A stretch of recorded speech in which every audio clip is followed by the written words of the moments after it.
Genesis chapter 9. God's promise to Noah. So God blessed Noah and his sons and said to them, "Be fruitful and multiply and fill the earth, and the fear of you and the dread of you should be on every beast of the earth, on every bird of the air, on all that moves on the earth, and all the fish of the sea. They are given into your hand. Every moving thing that lives shall be food for you. I have given you all things, even as the green herbs, but you shall not eat flesh with its life, that is its blood. Surely, for your lifeblood I will demand a reckoning.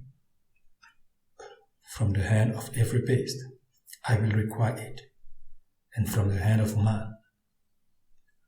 From the man of every man's brothers I will require the life of man. From the hand of every man's brother I will require the life of man.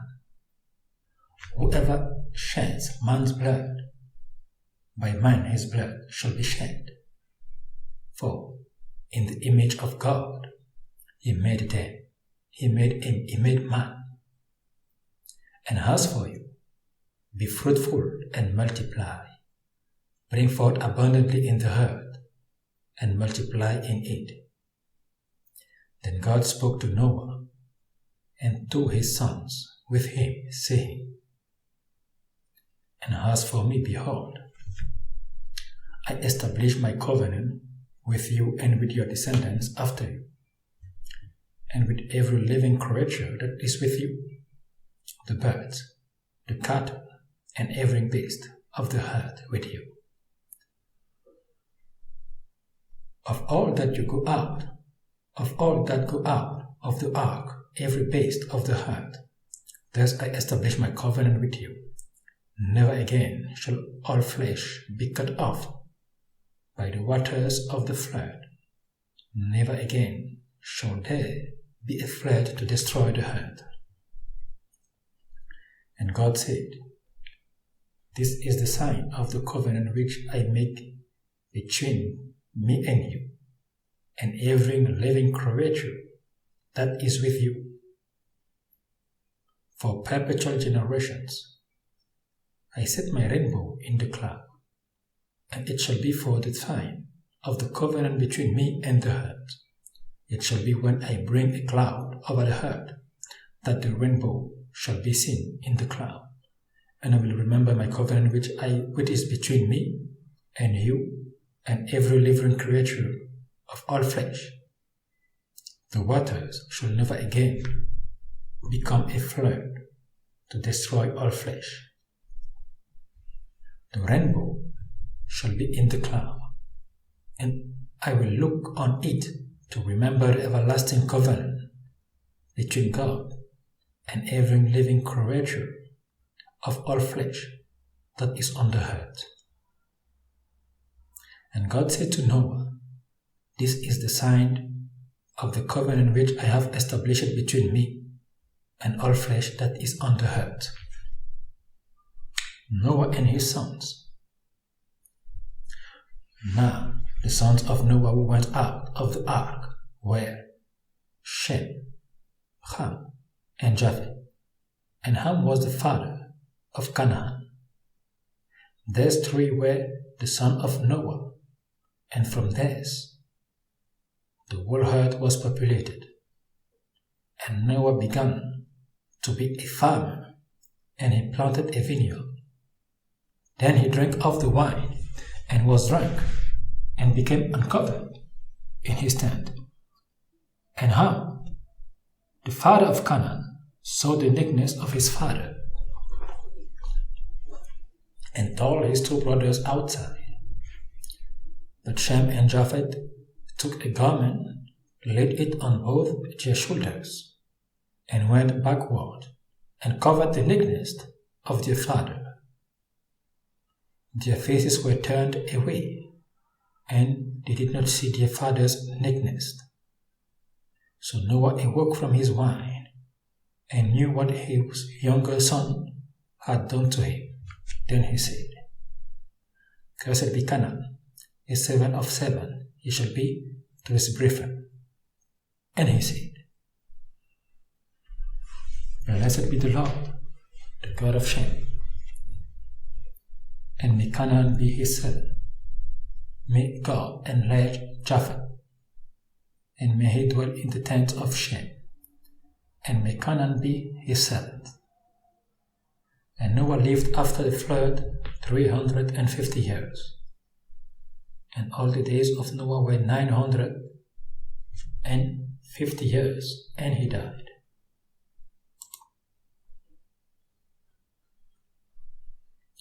Nation descended from Noah. Now it came. Now, this is the genealogy of the sons of Noah: Shem, Ham, and Japheth. And sons were born to them after the flood. The sons of Japheth were Gomer, Magog, Madai, Javan, Tubal, Meshech, and Tiras.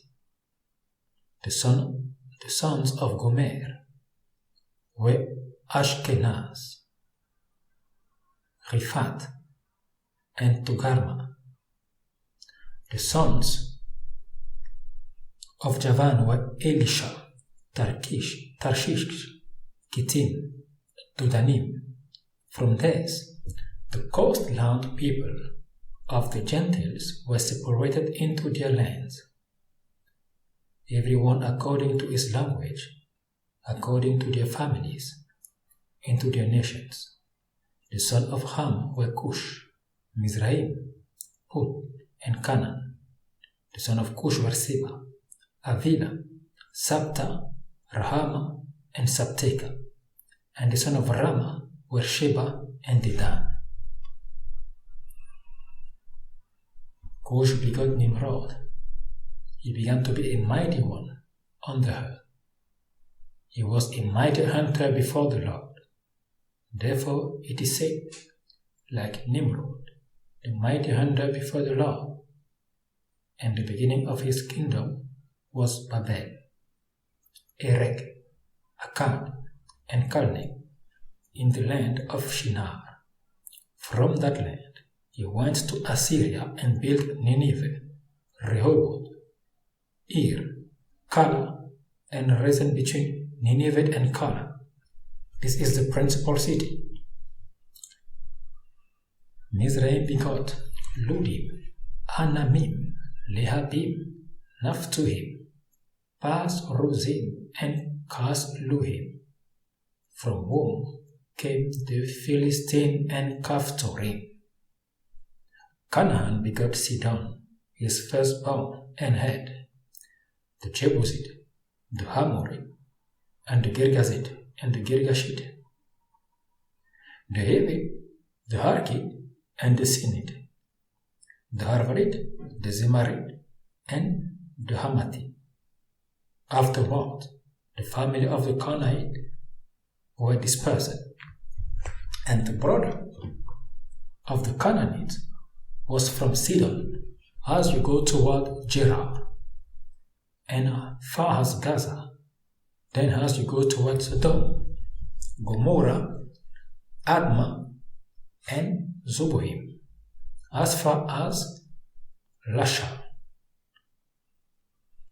These were the sons of Ham according to their families, according to their language, in their lands and in their nations. And children were born also to Shem, the father of all the children of Eber, the brother of Japheth the elder.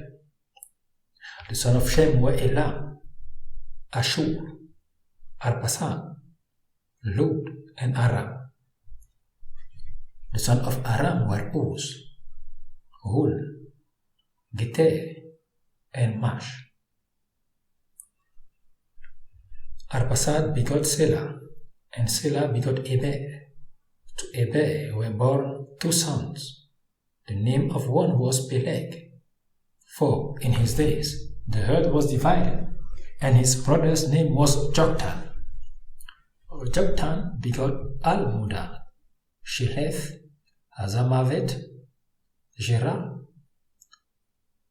Adoram, Uzal, Dikla, Obal, Abimahel, Sheba, Ophir, Havilah, and Jobab. All these were the sons of Joktan, and their dwelling place was from Meshach, as you go towards Sephar, the mountain of the east. They were the sons of Shem, according to their families, according to their language, in their lands, according to their nations. These were the families of the son of Noah, according to their generation, in their nations, and from thence the nations were divided on the earth after the flood.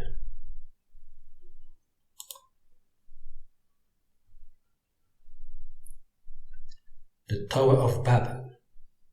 Now the whole earth had one language and one speech. And it came to pass, as they journeyed from the east, and they found a plain in the land of Shinar, and they dwelt there. Then they said to one another, Come, let us make bricks, and bake them thoroughly. They had brick for stone, and had asphalt for mortar. And they said, Come, let us build ourselves a city, and a tower whose top is in the heavens. Let us make a name for ourselves, lest we be scattered abroad over the face of the whole earth. But the Lord came down to see the city and the tower which the Son of Man had built. And the Lord said, Indeed the people are one, and they all have one language. And this is what they begin to do. Now, nothing that they propose to do will be withheld from them. Come, let us go down and there confuse their language, that they may not understand one another's speech. So the Lord scattered them abroad from there over the face of all the earth, and they ceased building the city.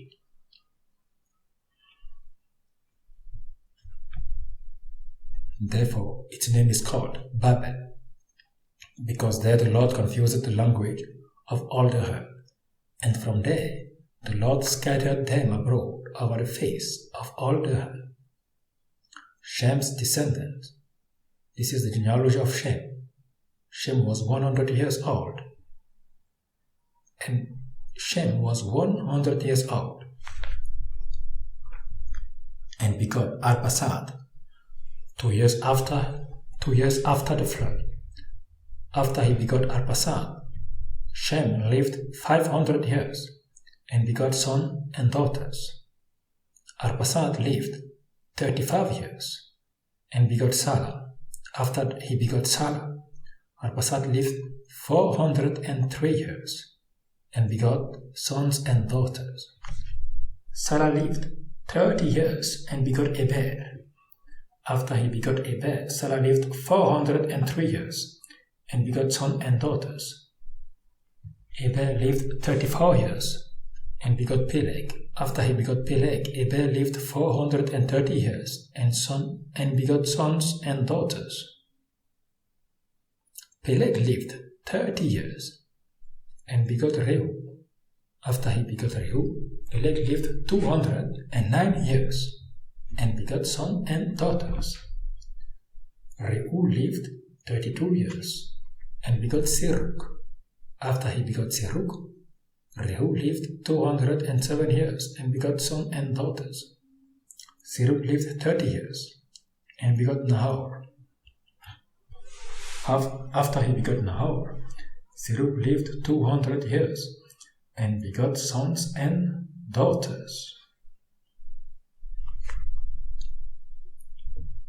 Nahor lived 29 years, and begot Terah.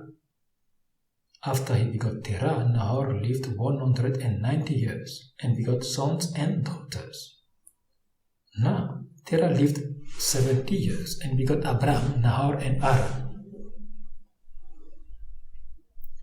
This is the genealogy of Terah. Terah begot Abram, Nahor, and Haran. Haran begot Lot, and Haran died before his father Terah in his native land, in Ur of the Chaldeans. Then Abram and Nahor took wives. The name of Abram's wife was Sarai, and the name of Nahor's wife Milcah, the daughter of Haran, the father of Milcah and the father of Iscah. But Sarai was barren. She had no child.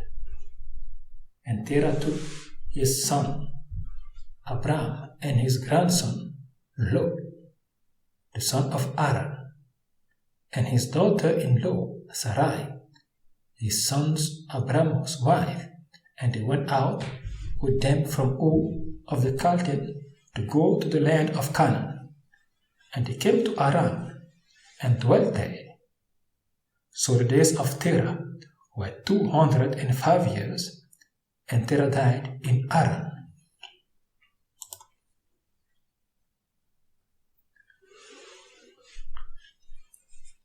Promises to Abram. Now the Lord had said to Abram, "Get out of your country, from your family, and from your father's house, to a land that I will show you. I will make you a great nation. I will bless you, and make your name great, and you shall be a blessing. I will bless those who bless you, and I will curse him who curses you. And in you all the families of the earth shall be blessed." So Abram departed as the Lord had spoken to him, and Lot went with him. And Abram was 75 years old when he departed from Haran. Then Abram took Sarai his wife and Lot his brother's son, and all their possessions that they had gathered, and the people whom they had acquired in Haran, and they departed to go to the land of Canaan. So they came to the land of Canaan. Abram passed through the land to the place of Shechem, as far as the terebinth tree of Moreh. And the Canaanites were then in the land. Then the Lord appeared to Abram and said, "To your descendants I will give this land." And there he built an altar to the Lord, who had appeared to him, and he moved from there to the mountain east of Bethel, and he pitched his tent with Bethel on the west and Hai on the east. There he built an altar to the Lord, and called on the name of the Lord. So Abram journeyed going on still toward the south.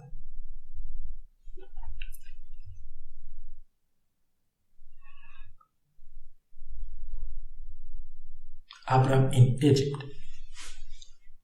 Now there was a famine in the land, and Abram went down to Egypt to dwell there, for the famine was severe in the land.